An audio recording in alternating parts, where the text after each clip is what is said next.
फौजियों को मारा जा रहा था।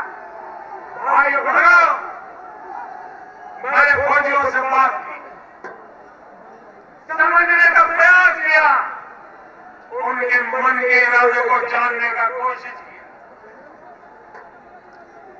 और जब हमारी फौज ने सर्जिकल स्ट्राइक की, दुनिया के बड़े बड़े देश अभी अध्ययन कर रहे हैं ये कैसे हुआ, इतना बड़ा ऑपरेशन और पाकिस्तान की धरती पर जाकर के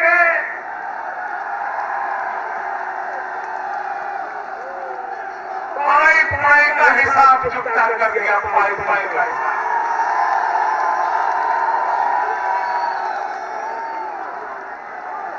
देश की सेना दुर्बल नहीं है, देश की सेना दुर्बल नहीं है। अगर फैसले मजबूत होंगे तो देश की सेना पराक्रम दिखा सकती है। ये हमने सर्जिकल स्ट्राइक में देखा।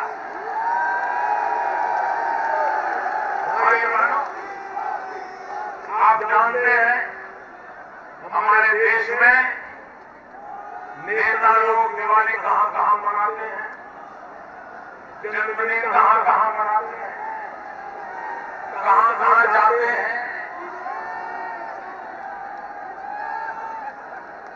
भाई बहनों, जब दिवाली का दिन होता है मैं सीमा पर जाकर के देश के जवानों के साथ दिवाली मनाता।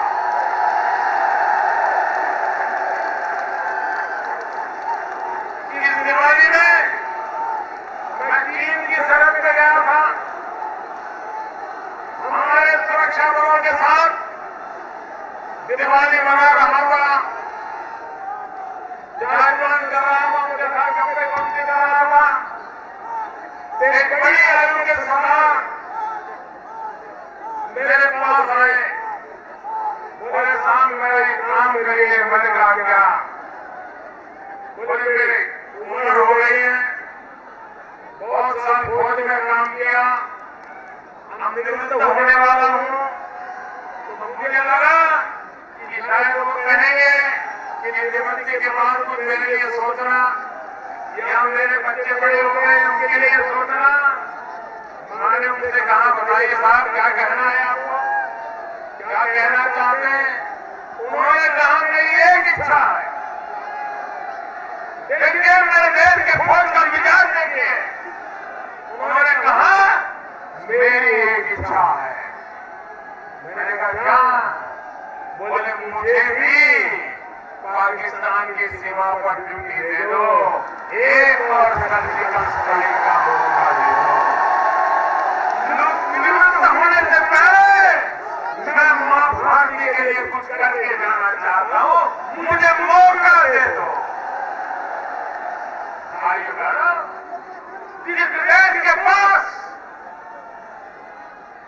ऐसी फौज हो, ऐसे फौजी हो, उनके लिए 1 रैंक 1 पेंशन देना हम अपना कर्तव्य मानते हैं, जो कर्तव्य हमें पूरा है।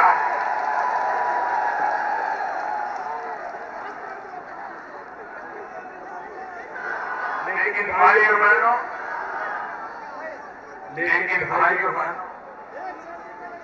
ये देश का दुर्भाग्य देखिए, देश की सेनाओं के पराक्रम पर भी राजनीति के चश्मे से देखने वाले लोग उस पर भी शक करने लगे, सेना को दबान करने लगे। सर्जिकल स्ट्राइक हुआ था कि नहीं हुआ था? हम अंदर गए थे कि नहीं गए थे? अंदर जाकर के किसी को मारा था कि नहीं मारा था? कुछ लोगों को तो इस बात का दुख था कि भाई सर्जिकल स्ट्राइक हुई, लेकिन ऐसा क्या कारण है कि हिंदुस्तान का कोई जवान मरा ही नहीं? उनको दुख इस बात का था कि मेरे सारे जवान जिंदा वापस आए, इसका दुख।